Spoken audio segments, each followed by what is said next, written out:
Purihin po ang Panginoon. Isang mapagpalang hapon na naman po sa ating lahat. Ngayon po ay the 5th day of March.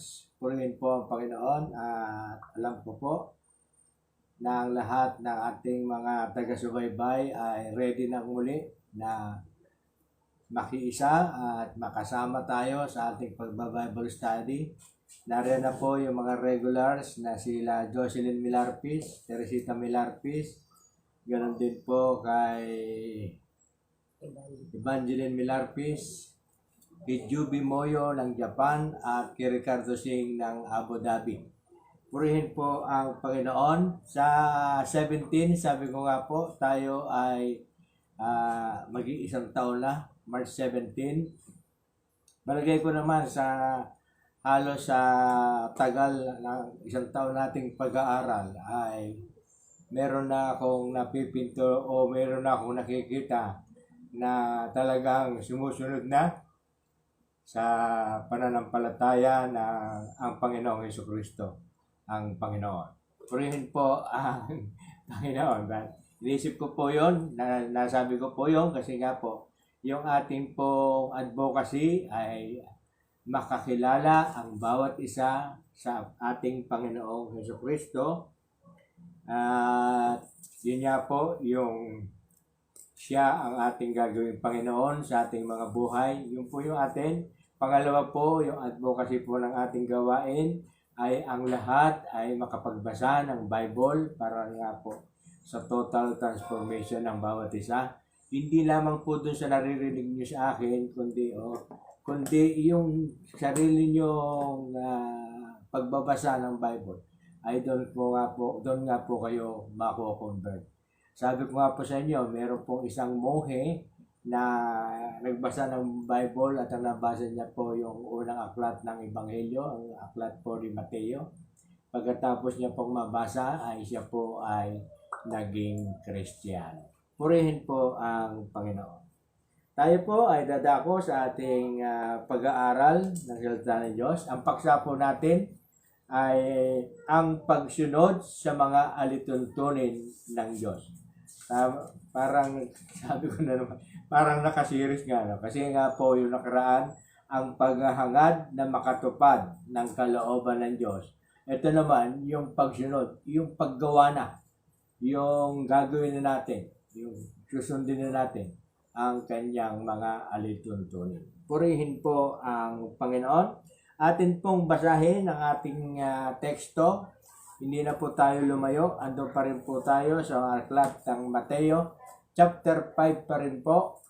At ito po ay nasa verse 17 hanggang 19. Yung atin pong pag-aaralan. Purihin po ang Panginoon. Doon po sa may mga Bible, Bagong Tipan, aklat ng Mateo, chapter 5, verse 17 to 19. Doon po sa wala, sumunod po tayo. Sumunod po kayo sa aking pagbasa ng ating teksto sa Bible. Mula po sa Bible. Sabi po sa 17, huwag ninyong akalaing naparito ako upang pawalang bisa ang kautusan at ang aral ng mga propeta. Ang Panginoong Jesucristo po ang nagsasalita rito. Naparito ako hindi upang pawalang bisa, kundi ipaliwanag at ganapin ang mga iyon. Sa 18, tandaan ninyo ito, magwawakas ang langit at ang lupa, ngunit ang kalitliitang bahagi ng kautusan ay di mawawalan ng bisa hanggat hindi nagaganap ang lahat. Sa 19, kaya sino mang magpapawalang halaga sa kalitliitang bahagi nito at magturo ng gayon sa mga tao ay ibibilang na pinakamababa sa kaharian ng Diyos. Ngunit ang gumaganap ng kautusan at nagtuturo na to pa rin iyon ay ibibilang na dakila sa kaharian ng Diyos. Purihin po ang Panginoon, na pagpala na po ang kanyang salita. Tayo po ay manalangin. Banal at dakilang Diyos na makapangyarihan sa lahat, Muli nga po, Panginoon, na kami ay nagpupuri, nagpapasalamat sa iyong dakilang pangalan. Hayaan niyo, Panginoon, na lumapit kami sa inyo sa hapong ito na may kalinisan sa aming isipan at puso. Kaya nga po, patuloy po kaming humihingi ng kapatawaran sa lahat po ng aming mga nagawa, nasambit, naisip na hindi ayon sa iyong kalooban. Lord, loobin mo po at gawin mo pong karapat-dapat ang bawat isa sa amin na makaharap at makalapit sa iyong trono. Itinataas ko po sa iyo, Panginoon, ang lahat po ng sumusubaybay, naaabot ng gawain ito at susubaybay pa later, at ganoon din po ang Milarpis family sa pangunguna po ni Nanay Belia Pangilinan Milarpis at ng kanyang mga anak, mga apo, mga manugang, at ganoon din po ng kanilang mga kaanak. Dalangin ko, O Diyos, na samahan niyo po kami ng iyong Santo Espiritu upang ang salita mo, Panginoon, ay madali at magaan naming matanggap sapagkat ito nga po, Panginoon, ang nararapat para sa amin upang ang mga salita mo ay hindi biglaang mawawala sa aming mga puso at isipan. Salamat po, Panginoon. Ang papurit pagsamba ay sa iyo magpakailanman. Ito po ang samo namin dalangin sa pangalan ng aming Panginoong Heso Kristo. Amen. Hallelujah. Praise God. Hayaan nyo na ako ay magbigay ng isang pambungad na pananalita. Hangad ng ating Panginoong Heso Kristo. Ang title po kasi natin o ang paksa natin ay ang pagsunod sa mga alituntunin o utos ng Diyos. Hangad ng ating Panginoong Hesukristo na ang kautusan ng Diyos na tumutukoy sa pangangailangang espiritual ay matupad sa buhay ng kanyang mga tagasunod. Sapagkat ang katayuan ng mga mananampalataya sa kaharian ng langit ay matitiyak lamang sa pamamagitan ng ating pakikitungo sa kautusan ng Diyos at sa ating pagsasagawa nito. Ang antas ng ating katapatan dito ay magpapasya kung gaano ang antas ng ating kaluwalhatian sa langit. Ang pagsunod sa kalooban ng Diyos ay hindi dapat panglabas lamang, kundi sinabi ni Jesus na ang katwirang hinahangad ng Diyos sa mga mananampalataya ay higit pa rito. Sa puso at sa espiritu, hindi lamang ang mga panglabas na nagawa ay dapat umayon sa kalooban ng Diyos sa pananampalataya at pag-ibig. Sabi po sa Marcos chapter 7, sabi po sa Marcos chapter 7, verse 6, verse 5 to 8. And sabi po, kaya tinanong ni Jesus ang mga Pariseo at mga Eskriba, bakit hindi sumusunod ang mga alagad mo sa mga turo ng ating mga ninuno? Kumain sila nang hindi man lamang naghugas ng kamay ayon sa paraang iniuutos. Sinagot sila ni Jesus, tama ang hula ni Isaiah, ni Propeta Isaiah tungkol sa inyo. Mapagpaimbabaw nga kayo gaya ng kanyang isinulat. Paggalang na handog sa akin ng bayang ko'y paimbabaw lamang, sapagkat sa bibig at hindi sa puso ito bumubukal. Verse 7, pagpurit pagsambang ginagawa nila'y walang kabuluhan. Ang utos ng tao ay itinuturong utos ng may kapal.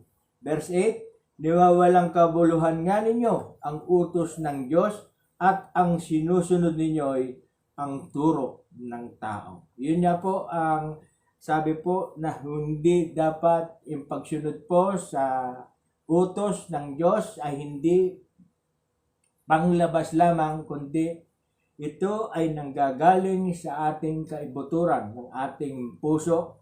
Ipapakita po natin yung tunay na ugali o tunay na pagsunod sa utos ng Diyos. Amen? Kaya nga po sabi niya po sa ating teksto, Huwag ninyong akalaing naparito ako upang pawalang bisa ang kautusan at ang aral ng mga propeta. Palibhasa po, ang Panginoon ay ang 10 utos nung dumating ang Panginoon dito sa lupa ay naroon na kasi po yung 10 utos ay ibinigay doon po sa mga taga-Israel. Nung sila po ay inalis sa Ehipto at during sa kanilang paglalakbay, ay ibinigay ng Diyos sa pamamagitan ni Moises yung 10 utos upang ito ay maging alituntunin, upang maging gabay para malaman natin kung ano ang mali at tama. Kaya nga po, sabi po ng Panginoong Hesukristo, yun ay hindi niya pawawalang bisa. Kasi nga po ay iyon ay nanggaling sa Diyos Amang makapangyarihan sa lahat. Purihin po ang Panginoon. Dadako po tayo sa ating pag-aaral. Ang sabi po rito, meron po ritong 10 na aking naihanda, 10 items, numbers na pagpapaliwanag. Ang sabi po, ano po yung mga 10 na ito? Ang sabi po, ang kaugnayan ng mananampalataya sa kautusan ng Diyos ay kinapapalooban ng mga sumusunod. Ayun pala, ang kaugnayan ng mananampalataya, sa kautusan ng Diyos ay ang mga sumusunod. Number 1, ang kautusang kinakailangang sundin ng mga mananampalataya ay binubuo ng mga kagandahang asal at mga moral. Sabi po, kaya nga po yung morality, ano po? Ang sabi po sa Matthew 7:12, kaya gawin ninyo sa inyong kapwa ang ibig ninyong gawin nila sa inyo. Siyempre, yung minsan pag mayroong gumagawa sa atin ng hindi maganda, di ba? Sabi na nagtatanong tayo, no? Nagtatanong tayo kung bakit nila ginawa yun. Samantala kung ikaw ang gagawa nun, kaya nga sabi doon, huwag mong gagawin yung ayaw mong gawin sa iyo. Kaya nga pagka ginantihan mo yung magiging compounded lamang. Hindi po ba? Ang utos ng Panginoon ay parang baligtad sa ating panuntunan ng buhay na po. Sabi pa nga ng Panginoon, pag sinambal ka sa kanan, ibigay mo pa ang kaliwa. No? Talagang, kaya nga, yun nga po yung isang aral na kailangang sinusunod natin. Sabi nga po, kaya nga, gawin ninyo sa inyong kapwa ang ibig ninyong gawin sa inyo. Nila sa inyo. Purihin po ang Panginoon. Matthew 22:36-39. Sabi po ng mga alagad, Guro, alin po ang pinakamahalagang utos sa kautusan? Dito po ay sinamarize na ng Panginoong Hesukristo yung 10 utos. Ito po ang sabi niya. Sumagot si Jesus, ibigin mo ang Panginoon mong Diyos ng buong puso, ng buong kaluluwa, at ng buong pag-iisip. Ito ang pinakamahalagang utos at ito naman ang ikalawa. Ibigin mo ang iyong kapwa gaya ng iyong sarili. Yung 10 utos po ay na-summarize na lamang po sa dalawa. Yung una po, yung tungkol sa Diyos at yung pangalawa ay yung tungkol sa kapwa at sa ating sarili. Kung babasahin niyo po yung 10 utos, naka-summarize na po doon ang lahat ng 10 utos. Kaya nga po, sabi po doon, ang kautusang kinakailangang sundin ng mga mananampalataya ay binubuo ng mga kagandahang asal at mga moral. Number 2, gayon din ang mga katuruan ng ating Panginoong Hesukristo at ng mga apostol. Basahin po natin ang Galatia chapter 6.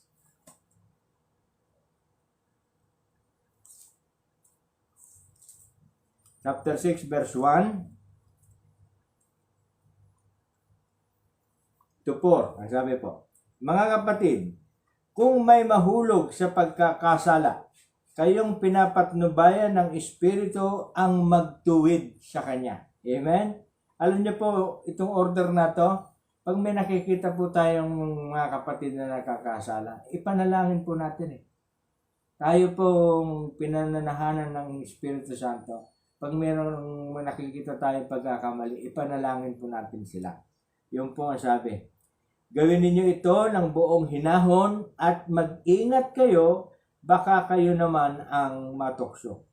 Verse 2, magtulungan kayo sa pagdadala ng pasanin at sa ganitong paraay matutupad ninyo ang utos ni Kristo. Kaya nga po sabi natin, gayon din ang mga kautusan ng ating Panginoong Hesukristo. Kaya nga po sabi ko sa inyo, sa bagong tipan ay marami pong utos, hindi lamang po 10. Kasi po ang 10 utos ay ibinigay po para sa mga taga-Israel sa lumang tipan. Gayunman, dito sa bagong tipan, ayon sa ating pinag-uusapan, hindi po pinawalang bisa ng Panginoon yon, kundi ito ay kanyang ginaganap at marami pa po na katulad po nito. Sabi niya, magtulungan kayo sa pagdadala ng pasanin at sa ganitong paraay matutupad ninyo ang utos ni Kristo. Amen? Kung may nagpapalagay sa kanyang sarili na siya'y mahalaga, gayong hindi naman, dinadaya niya ang kanyang sarili. Pangalawang utos yun, na yung nagmamalaki, huwag tayong magmamalaki, nagmamataas, na po, isusurihin po ninyo yung salita. Ayun po ang ibig sabihin yun eh. Number 4, suriin ng bawat isa ang kanyang sarili. Baka tayo humahatol. Mas matsawal pa tayo sa hinahatulan natin. Yun ang ibig sabihin yun eh. Suriin ng bawat isa ang kanyang sarili. Kung mabuti ang kanyang ginagawa, magalak siya. At huwag nang ihambing iyon sa ginawa ng iba. Verse 5, sapagkat dapat nadalhin ng bawat isa ang kanyang sariling pasanin. Purihin po ang Panginoon. Yun yun po, sabi ko po sa inyo, doon po sa mga previous nating mga pag-aaral, ang sabi ko po sa inyo, ang utos ng Panginoong Hesukristo, higit po sa 10. Ano po? Kaya nga po, akala po natin 10 lamang. Kasi po, ang alituntunin ng Panginoong Hesukristo sa bagong tipan, doon nyo po makikita.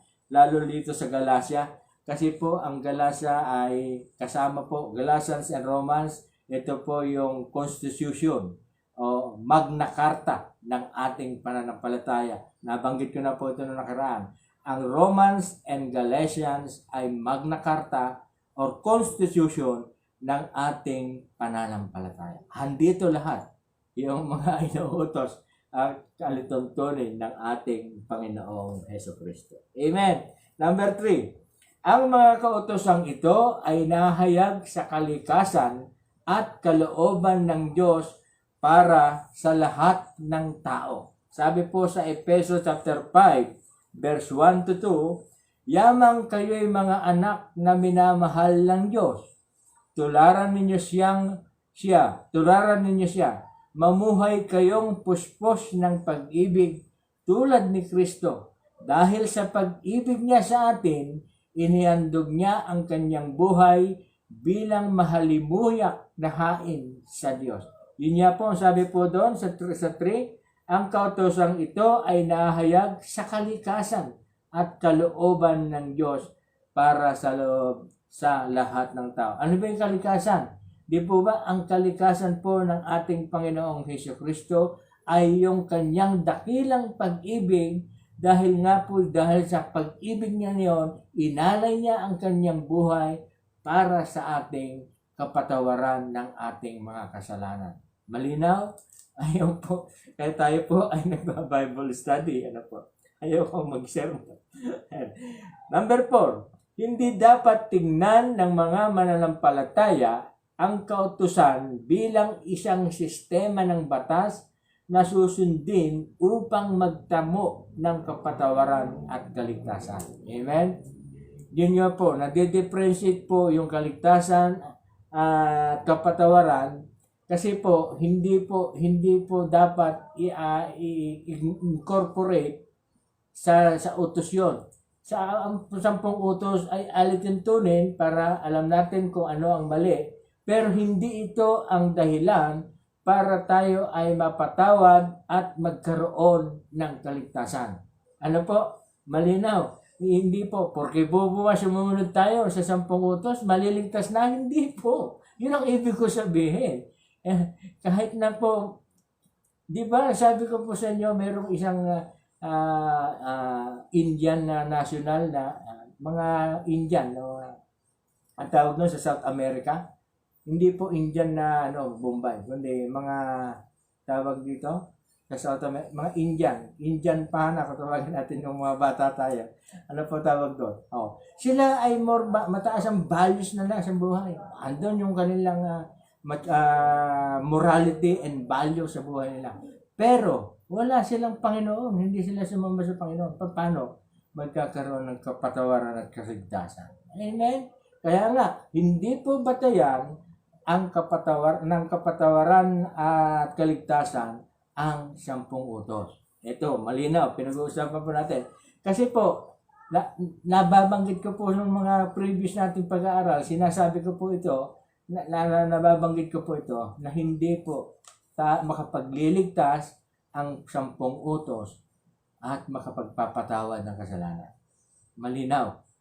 Meron pong pagkakaiba yon. Magkahiwalay po yon. Purihin po ang Panginoon. Kasi po, ang pagsunod sa utos ng Diyos ay magiging moral values lamang. Nagiging good manners and right conduct lamang. Kaya nga po sabi ko sa inyo, doon sa Bible ng Catholic, ito rin po, Bible ng Catholic to, inalis ko lang po, yung Deuterocanonimo. Ano po, na isiningit po rito, Deuterocanonimo, ang mga nilalaman po, si Aklat ni Tobia, si Susan, Maccabeus, ando po, marami pong mga aklat yun na ang tawag po doon, Deuterocanonimo. Inalis po yon at wala po talaga sa regular, sa original manuscript ng Bible, sa King James, wala po yon. Kasi po, ang tinuturo lamang po noon, wala po ang kaligtasan at kapatawaran dahil nga po yun ay puro moral values lamang. Good manners and right conduct lamang. Samantalang po ang lahat ng Bible ay nagsasabi, mula Genesis hanggang Pahayag, nagsasabi lahat ng sumulat na ito na darating ang Panginoong Hesukristo na siyang magliligtas at magbibigay ng kapatawaran sa lahat. Amen? Amen. Malinaw? Malinaw po. Kaya nga po, ang 10 utos ay para sa good manners. Kaya nga sabi ng Panginoon, sabi niya na wag niyong akalaing naparito ako upang pawalang bisa. Hindi niya po pinawawalang bisa. Ano po? Andyan lang po siya.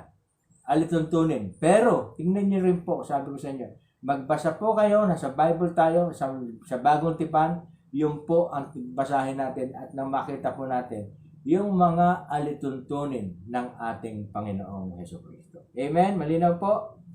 Ang sabi po,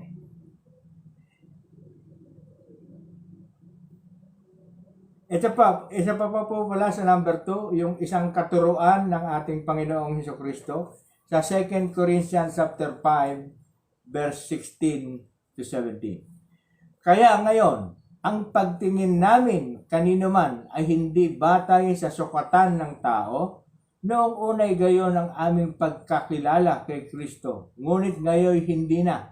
Kaya't ang sino mang nakipag-isa kay Kristo ay isa ng bagong nilalang, wala na ang dating pagkatao, siya'y bago na. Yun po, yung sinasabi po, ganun po yung isa sa mga katuruan ng ating Panginoong Hesukristo.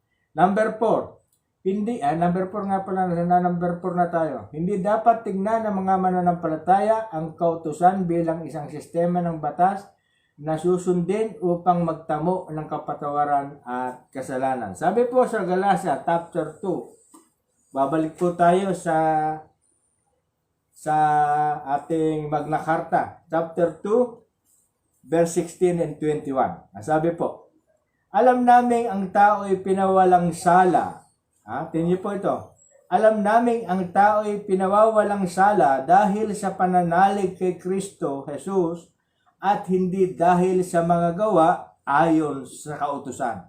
Yun ang sinasabi ko po, pinapaliwanag ko sa inyo. Nananalig din kami kay Kristo Jesus upang pawalang sala ng Diyos sa pamamagitan ng pananalig kay Kristo at hindi sa pamamagitan ng pagtupad sa kautusan. Iba po kasi yung kaligtasan at iba sa kautusan. Sapagkat ang tao'y hindi mapapawalang sala sa pamamagitan ng pagtalima sa kautusan. Ngunit kaming nagsisikap na mapawalang sala sa pamamagitan ng pagkikipag-isa kay Kristo ay matagpo ang makasalanan tulad ng mga hintil. Nangangahulugan bang tagapagtaguyod ng kasalanan si Kristo? Hindi. Kung babalikan ko pa ang tinalikuran ko na, ako na rin ang magpapatunay na ako'y lumalabag sa kautusan. Ako'y namatay na sa kautusan sa pamamagitan na rin ng kautusan upang mabuhay para sa Diyos. Namatay na akong kasama ni Kristo sa krus at kung ako may buhay, hindi na ako ang nabubuhay, kundi si Kristo ang nabubuhay sa akin. At habang ako'y nasa daigdig, namumuhay ako sa pananalig sa anak ng Diyos na umibig sa akin at nag-alay ng kanyang buhay para sa akin. Hindi ko mapapawalang kabuluhan ang kaloob ng Diyos. Kung ang tao'y pinawawalang sala sa pamamagitan ng kautusan, walang kabuluhan ang pagkamatay ni Kristo. Amen? Kaya nga po, makita niyo po, ibang-iba po yung pagsunod sa kautusan at iba po yung pagliligtas at kapatawaran. Kasi nga po, ini-incorporate ng iba eh. Sumunod ka lamang sa 10 utos, ligtas ka na. Ano? Nasaan nakasulat yun? Ito nga po, binabasa na natin. Ano po? Iba po yung 10 utos. Yung 10 utos, magiging moral lamang tayo. Magiging mabuting asal. May mabuting asal. Magiging mabuting mamamayan lang tayo. Amen? Kasi nga po yun, batayan o alituntunin ng Diyos para hindi po tayo mapunta sa kasalanan. Amen? Hallelujah. Number 5. Sa pagsampalataya kay Kristo, ang Diyos ay nagiging ama natin. Sa makatwid, ang ating pagsunod bilang mga mananampalataya ay nagawa bunga ng isang kaugnayan sa Diyos bilang mambabatas. Ang Diyos ang mambabatas, si Diyos Ama. At bunga rin ng isang kaugnayan sa Panginoong Hesukristo. Amen? Galasa chapter 4. Galasa na naman, chapter 4, verse 6 to 7. Upang ipakilalang kayo'y mga anak ng Diyos, pinagkalooban niya tayo ng Espiritu ng kanyang anak nang tayo'y upang tayo'y makatawag sa kanya ng Ama, Ama ko. Kaya't hindi na kami alipin, kundi anak. Kung ikaw ay anak na, ikaw ay takapagmana ayon sa kalooban ng Diyos. Amen? Dahil nga po sa kalooban ng Diyos Ama bilang mambabatas at bunga rin ng isang kaugnayan natin sa ating Panginoong Hesukristo. Kaya nga po sabi ko, napakahalaga na tanggapin natin ang ating Panginoong Hesukristo para tayo ay mapagkalooban ng o maging kakapagmana ayon sa kalooban ng Diyos. Amen? Napaka-importante po yan. Wala po na po kasing ibang dapat tayong kikilalanin Diyos kundi ang Panginoong Hesukristo. Pag kinilala natin ang Panginoong Hesukristo, kinikilala natin ang Ama, kinikilala natin ang Espiritu Santo. Pag kinilala natin ang Ama, kinikilala natin ang Anak, kinikilala natin ang Espiritu Santo. Pag kinilala natin ang Espiritu Santo, kinikilala natin ang Ama, kinikilala rin natin ang Anak. Vice versa. Wala na pong iba. Amen? Kaya nga po, napaka-importante po na tayo ay nagbabasa ng Bible. Kaya nga po sabi sa akin, bakit daw po ako naging pastor? Nagbasa po kasi ako ng Bible. Katulad ako ng isang monghe na nagbasa ng Bible na transform yung aking paninindigan at paniniwala. na ang Panginoong Hesukristo lamang ang aking sasampalatayanan, sapagkat ang sinasabi ng Bible, siya ang daan, katotohanan at ang buhay, walang makaparoroon sa Ama, kundi sa pamamagitan niya. Amen? Ay kung meron pang iba, di sasama natin. Kaso yun lang po sabi ng Bible. Siya lang. So, sinabi niya po na siya at si Sister Oring ang daan, ay hindi si Sister Oring isasambahin ko. Hindi naman po. Ayoko lang po binasa po. Pero yun po ang Panginoon. Hindi po ba? Amen. Hallelujah. Kasi po, nasa Bible po tayo eh. Hallelujah. Number 6. Sa pamamagitan ng pagsampalataya kay Kristo sa biyaya ng Diyos at sa pananahan ng Espiritu Santo, ay binibigyan ng kaloobang magtulak at kapangyarihang tuparin ang kautusan ng Diyos. Dahil nga po, sa udyok ng Espiritu Santo, binibigyan niya tayo o may kapangyarihan tayo. Siya na utusan tayo na tuparin ang kautusan ng Diyos. Alam niyo po, pag wala talaga ang gabay ng Santo Espiritu, sa ngayon, wala na pong matitirang mananampalataya sa Panginoon. Why? Kung wala po yung gabay ng Santo Espiritu, wala. Kasi po, meron na nga pong gabay ng Santo Espiritu, pero meron pa rin nakalalagpas, na taliwas sa kautusan ng Diyos. Pero dahil sa dito yung Santo Espiritu, siya yung may kapangyarihan, itulak tayo upang tuparin ang kautusan ng Diyos. Roma chapter 8 verse 14 to 17. Ang sabi po. Basahin po natin ang Roma chapter 8 14 to 17. Haba-haba, sabi po. At ang lahat ng pinapatnubayan ng Espiritu ng Diyos ay mga anak ng Diyos. Amen? Sapagkat hindi kayo tumanggap ng espiritu ng pagkaalipin upang muling matakot. Ang tinanggap ninyo ay espiritu ng pagiging anak, at ito ang nagbibigay sa atin ng karapatang tumawag ng Ama, Ama ko. Ang espiritu nga ang nagpapatotoo kasama ng ating espiritu na tayo'y mga anak ng Diyos.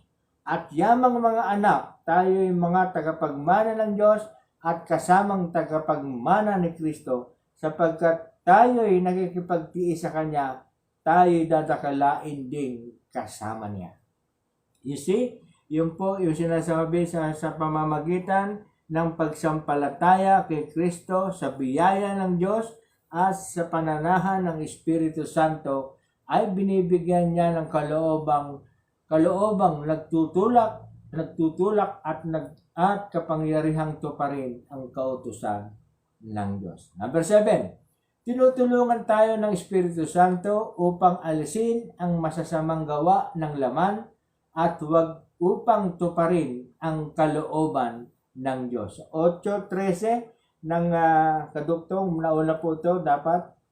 8:13 ng Roma, sapagkat mamamatay kayo kung mamumuhay kayo sa laman. Ngunit pinapatay ninyo sa pamamagitan ng Espiritu Santo ang mga gawa ng laman. Sabi niya po, ngunit kung pinapatay ninyo sa pamamagitan ng Espiritu Santo ang mga gawa ng laman, mabubuhay kayo. You see? Dahil nga po, yung gabay ng Espiritu ang siyang magpapahiwalay sa atin upang tayo ay makaiwas sa pagkakasala. Amen? Yun po yung naaral. Yun po ang kahalagahan ng Espiritu Santo sa ating panahon.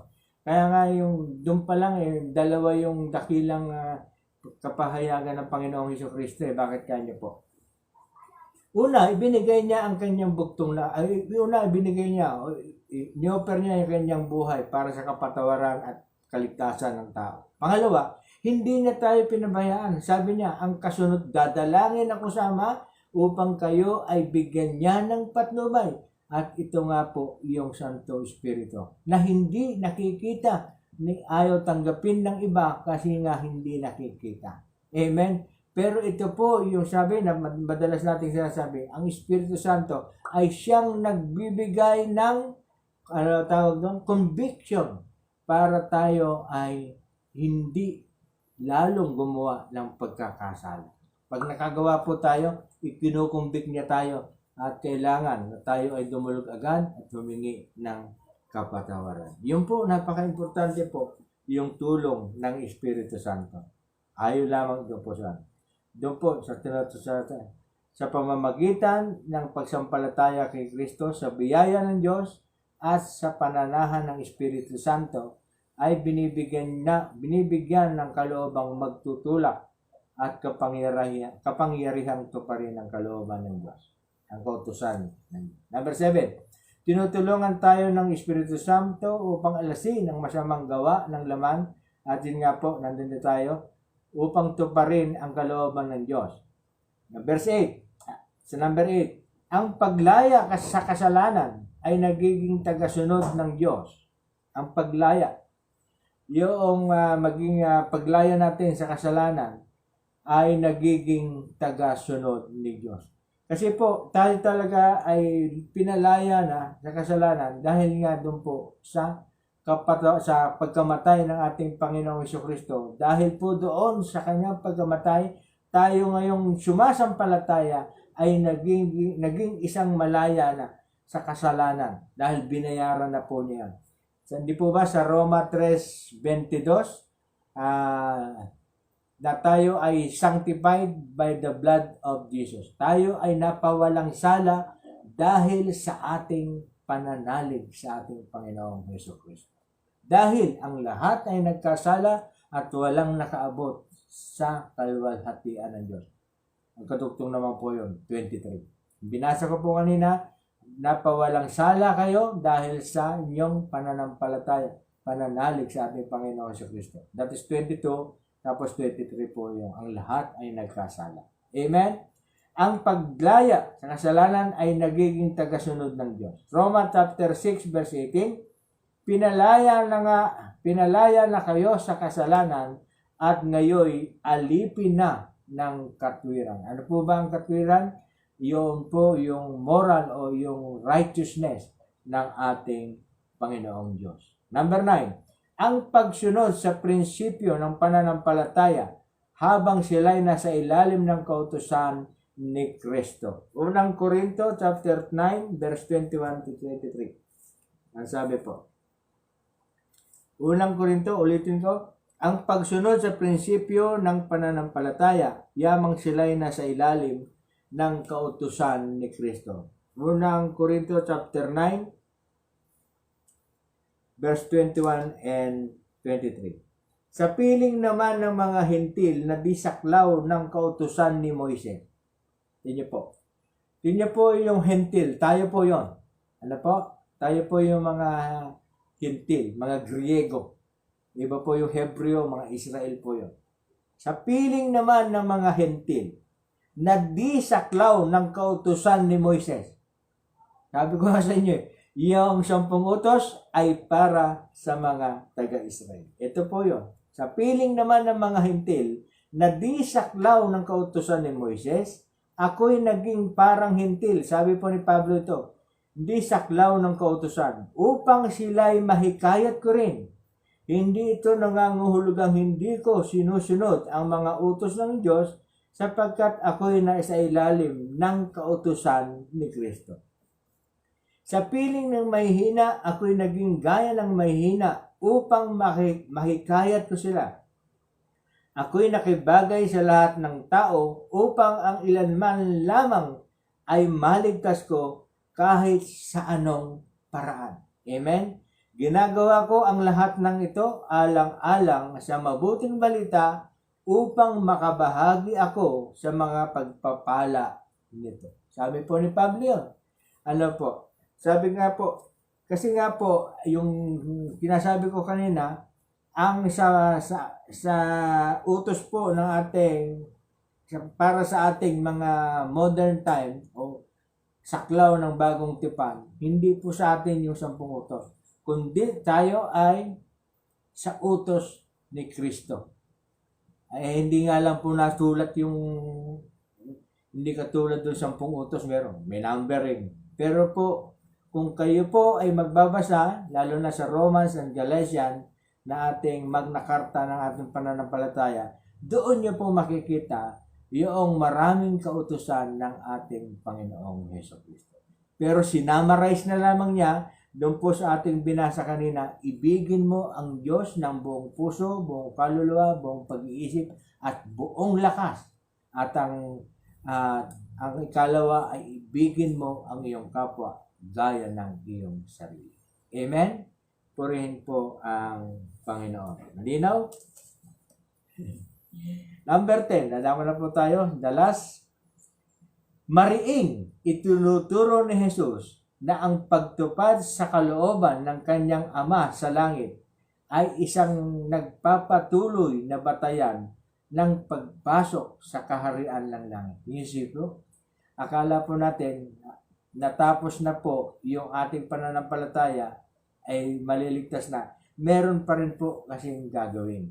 Pangalawa, meron hindi lahat po. Ito po, hindi lahat ito. Kaya sabi po, mariing itinuturo ni Jesus na ang pagtupad sa kalooban ng kanyang Ama sa langit ay isang nagpapatuloy na batayan ng pagpasok sa kaharian ng langit. Sabi po sa Mateo chapter 7. 7:21, hindi ko po na-markeran to. Ang sabi po sa 7:21, at dito po tayo magwawakas. Sabi ko sa inyo, mariing itinuturo ni Jesus. Itinuturo niya, sabi niya. Ito po yung katuruan ng isa sa katuruan ng ating Panginoong Jesucristo. Sabi niya, hindi lahat ng tuwatawag sa akin, Panginoon, Panginoon, ay papasok sa kaharian ng langit, kundi yaon lamang sumusunod sa kalooban ng aking Amang nasa langit. Pagdating ng huling araw, marami ang magsasabi sa aking, Panginoon, nangaral po kami at nagpalayas ng mga demonyo at gumawa ng mga kababalaghan sa inyong pangalan. At sasabihin ko sa kanila, kailanmay hindi ko kayo nakilala. Lumayo kayo sa akin, mga mapaggawa ng masama. Kaya nga po sabi po doon sa number 10, mariing itinuturo ng Diyos ng ating Panginoong Jesucristo ang sumunod sa kalooban ng ating Diyos Amang makapangyarihan. Amen? Napaka-importante po. Kaya nga po sabi niya, hindi ko pinawawalang kabuluhan o pinapawalang saysay yung 10 utos. Andyan lamang po yun dahil marami pa pong idinaragdag ang Panginoong Jesucristo dito po sa bagong tipan. Kaya nga po ang advocacy ko po sa inyo. Kayo po ay magbasa-basa dahil nga po yung pagsunod sa 10 utos ay makapagbibigay lamang sa atin ng good moral and characters. Right conduct. Ano po? Sabi po sa Romans chapter 5, bago po tayo pumunta sa ating conclusion. Sabi po sa Romans chapter 5 verse 20 to 21. Ito po yung patunay. Nang magkaroon ng kautusan, dumami ang paglabag. Ngunit kung dumami man ang kasalanan, lalo namang sumagana ang kagandahang loob ng Diyos. Kaya nga kung paanong naghari ang kasalanan sa pamamagitan ng kamatayan, gayon din naman maghahari ang kagandahang loob ng Diyos sa pamamagitan ng pagpapawalang sala upang kamtan ang buhay na walang hanggan sa pamamagitan ng ating Panginoong Jesucristo. Di ba sabi ko nung nakaraan? Tama po sinasabi ko. Dito pala ako bumata eh. Sabi ko, kahit na po maging 20 yung utos, masunod po natin perfectly, hindi po tayo doon maliligtas.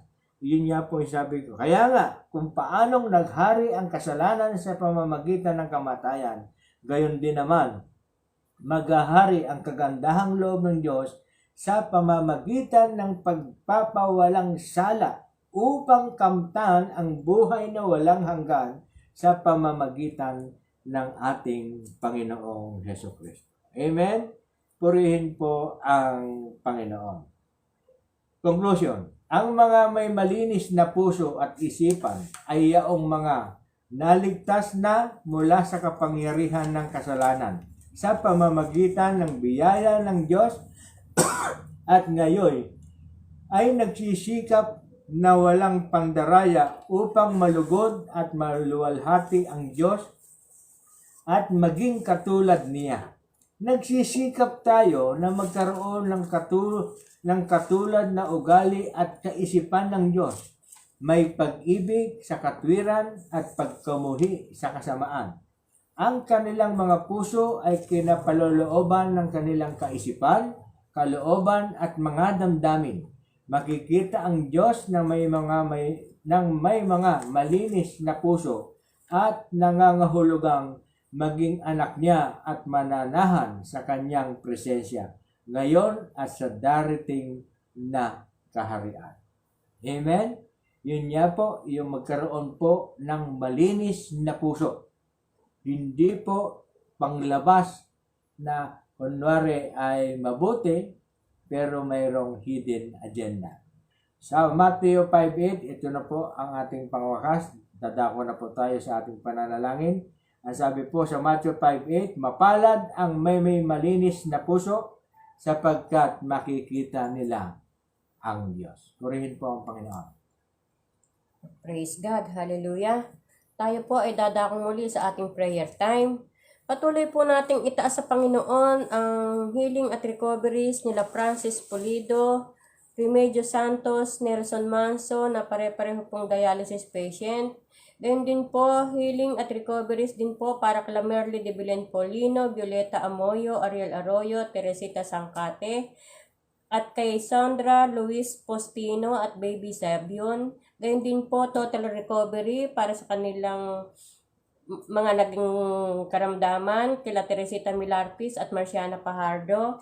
Ganyan din po kay John Patrick Castro, bigyan ng Panginoon ng wisdom and strength para sa kanya pong pagtitraining at ingatan siya ng Panginoon sa kanyang physical at spiritual na buhay. Ganyan din po, patuloy po nating hilingin sa Panginoon ang hanap buhay para kay Roy Vincent Santos, Jade Milarpis, Marvin Castro, Dalisay Castro, Edwin Arnobit. Dahil din po, patuloy po nating itaas sa Panginoon ang ating mga kaanak, kaibigan, kakilala ng mga OFW, lalong-lalo na po na mga nasa bansang Japan, Abu Dhabi, Dubai, Norway, Hong Kong, Jeddah, USA, Australia, Middle East, Canada, Malaysia at Italy. Dahil din po mga concerns ng mga naka-join sa atin sa mga sandaling ito para po sa mga concerns nila Jocelyn Milarpis, Teresita Milarpis, Evangeline Milarpis, Amalia Milarpis Santos, Francis Pulido, Juby Moyo, Ricardo Singh, Nita Panganiban, Sauro Barberi, Christy Amoyo, Ador Billo, Nelson Manso, Dalia de la Cruz, Jane Baniked at Rodolfo Singh. Gayun din po sa lahat ng mga tumutunghay at tutunghay pa sa ating BS Online at sa mga tumutunghay po sa mga shares nila Evangeline Milarpis at Christy Amoyo. Purihin po ang Panginoon. Last time po, hindi po namin nabanggit. Yung si Lenny Cruz po pala ay nag-share din po yung previous nating gawain. Hindi po naglabas. Hindi mo pa yung pangalan yung share niya. Pero nung kami magre-review, nakita po namin na siya pala ay nag-share din po. Purihin po ang Panginoon. Tayo po ay manalangin.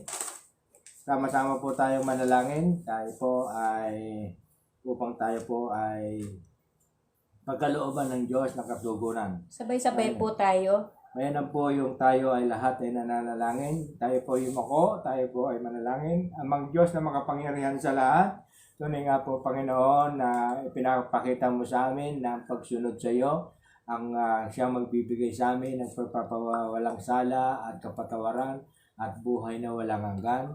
Ngunit ang isang mga 10 utos, Panginoon, ay hindi mo pinawalang visa, kundi ito nga po, Panginoon, ay ginaganap at kasama po sa aming pamumuhay upang kami, Panginoon, ay magkaroon ng matuwid na pamumuhay sa pagsunod po.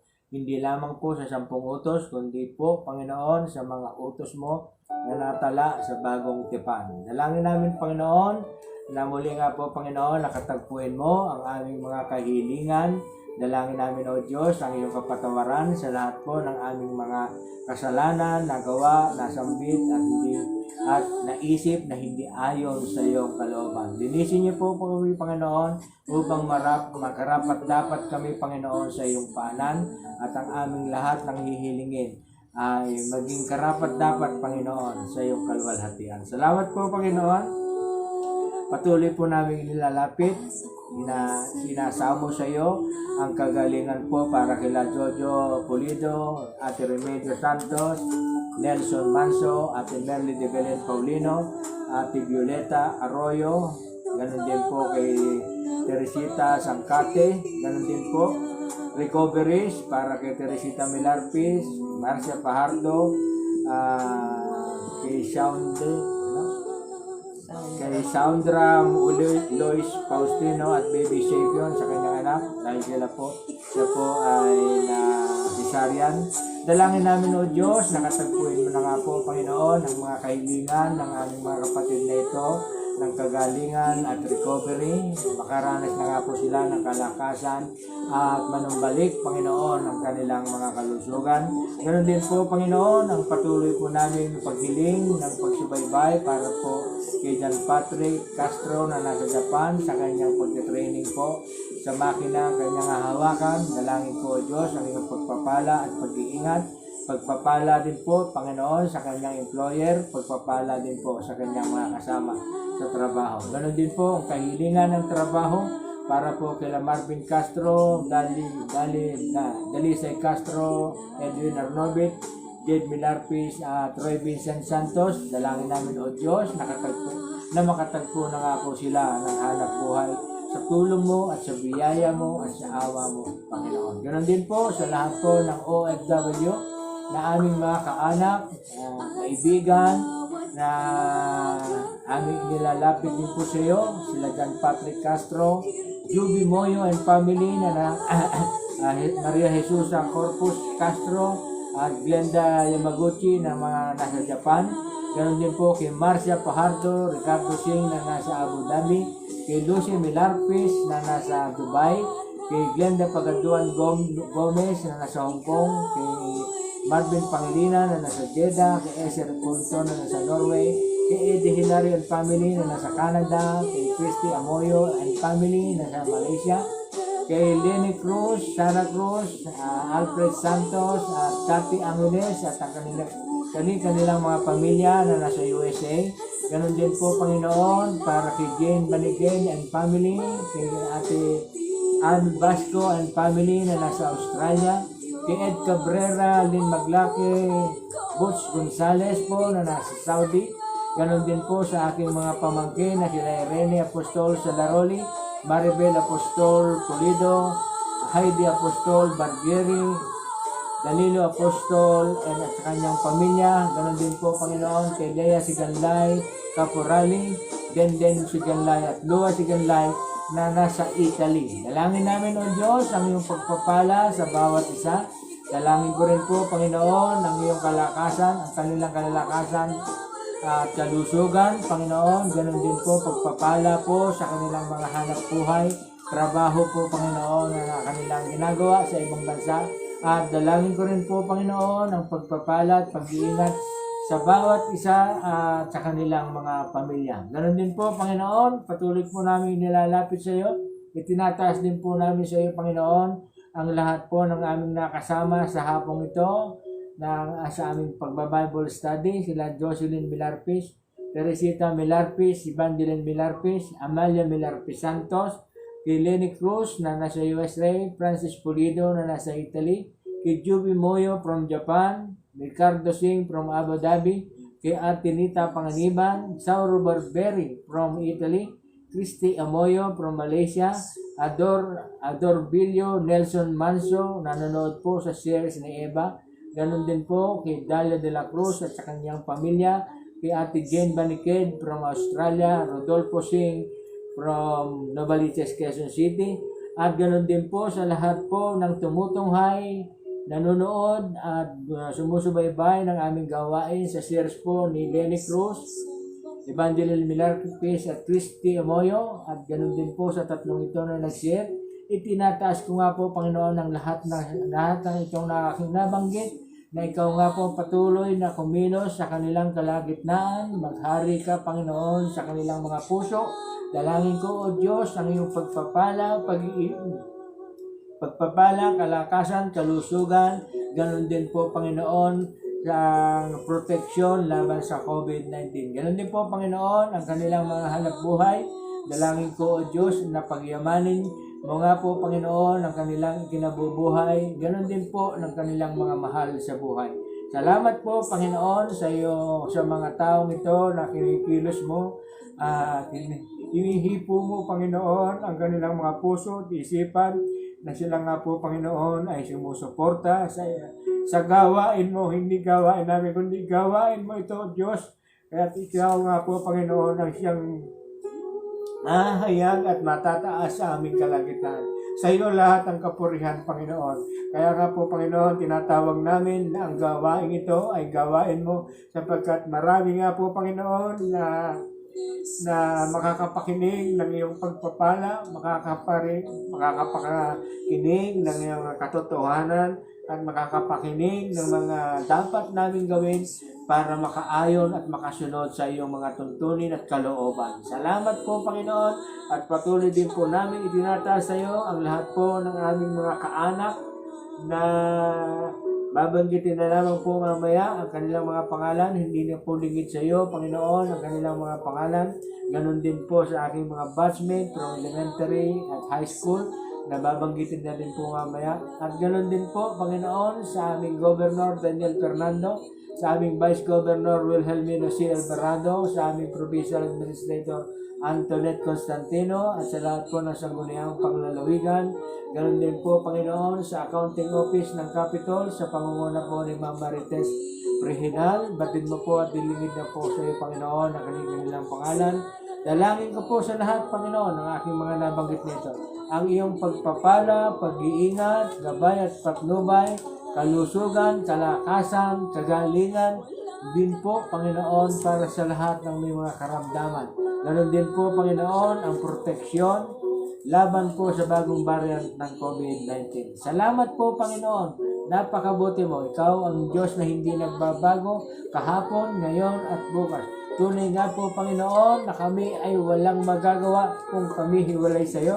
Kaya nga po, Panginoon, sa pamamagitan po ng aming Bible study na ito, kami po ay lumalapit, nagpipilit na makalapit at makasunod sa kalooban mo, upang kami nga po, Panginoon, ay makasama mo sa pagdating ng panahon ng iyong pagbabalik, upang makasama mo sa kalwalhatian. Salamat po, Panginoon, sa aming paghahangad na ikaw ay aming maitaas, sa aming paghahangad na ikaw ay aming matutunan ang iyong mga alituntunin at kalooban. Tunay nga po, Panginoon, na ito ay nararapat para sa amin, sapagkat tunay nga po sa pamamagitan ng patuloy naming pag-aaral ng salita mo, ay kami ay iyong mapapanuto, kami po ay mapupunta sa righteousness at magkakaroon po ng morality ng aming mga buhay. Salamat po, Panginoon. Higit, Panginoon, ang aming inaasahan, ang iyong regalong buhay na walang hanggan,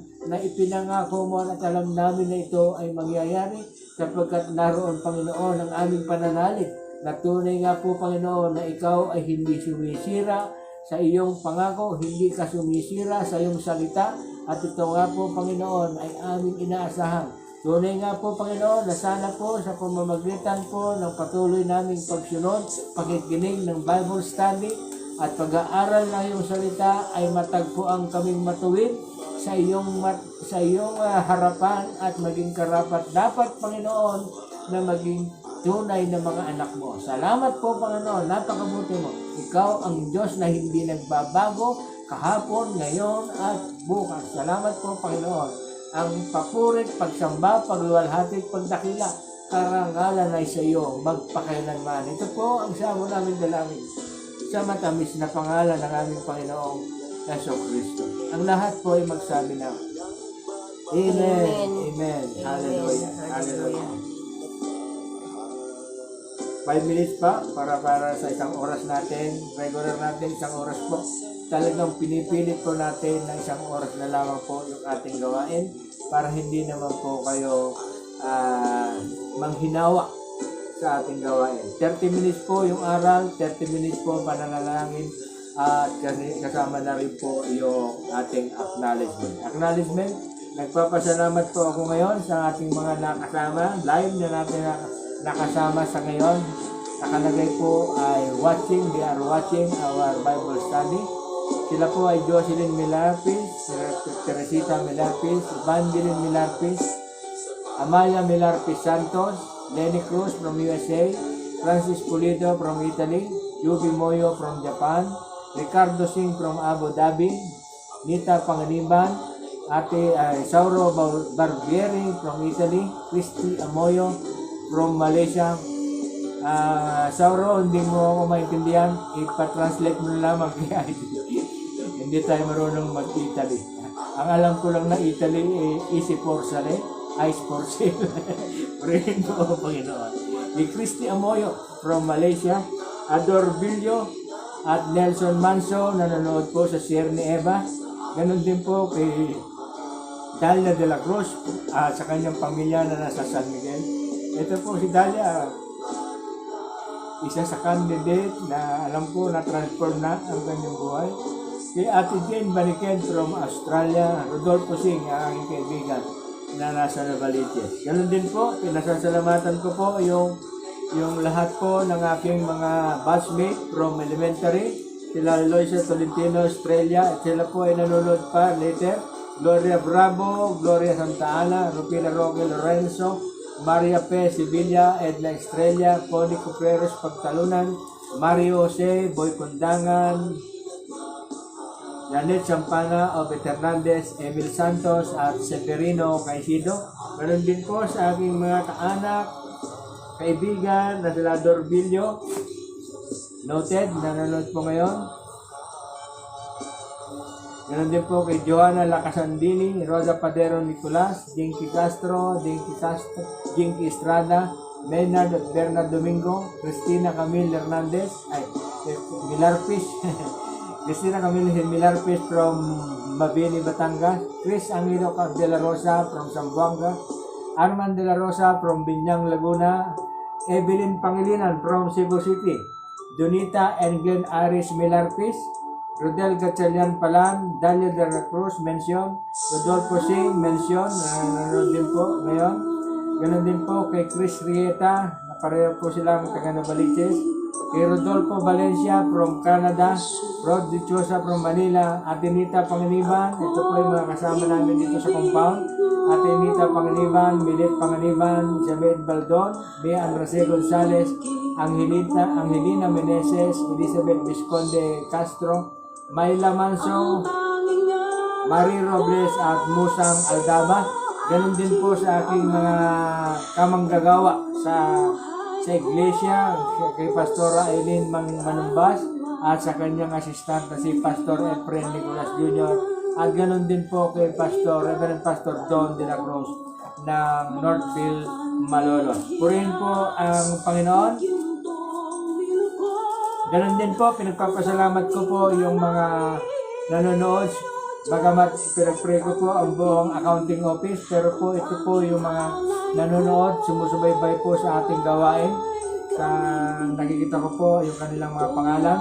Sila Ate Merly de Belen Paulino, Susan Tagyama, Nancy Enriquez, Esme Torres, Gloria Vito, Vicky Centeno, Alfred Marquez, Romel Santos, Edwin Fernando, Aaron Santoropina at Rosario Marquez. Purihin po ang Panginoon.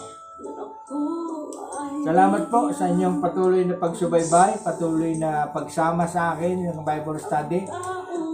wala po, sabihin kung hindi po magkakaroon ng katagumpayan ang gawain ito, kundi sa pamamagitan ninyo at sa biyaya ng Diyos. Kayo po ay alam ko na nakakatanggap ng pagpapala mula sa Diyos, yung pag-iingat niya at gabay at patnubay niya sa inyo. Kaya nga po kayo nananatili sa gawain ito, nakakita po kayo at maani kayo ng pagpapala mula sa Diyos. Dahil sabi ko nga po, ito ay gawain ng Diyos at hindi po sa akin. Ako po ay kasangkapan lamang. Ako ay plais lamang o martilyo lamang o lagari lamang ng Diyos para tayo ay magkaroon ng kaugnayan sa Kanya, mapalapit sa Kanya, magkaroon ng kaugnayan sa Kanya at masunod ang Kanyang katuluan, alituntunin at kalooban. Purihin po ang Panginoon. Muli, ang pagpapala at pag-iingat, gabay at patnubay ng Diyos ay sumaating lahat. Bye-bye now. To God be the glory. Yan po yung kanta. Ang iyong pagbabalik. Amen. Tayo po ang lahat na naghihintay sa kanyang pagbabalik. Dahil ang makapiling siya ay kakaala kang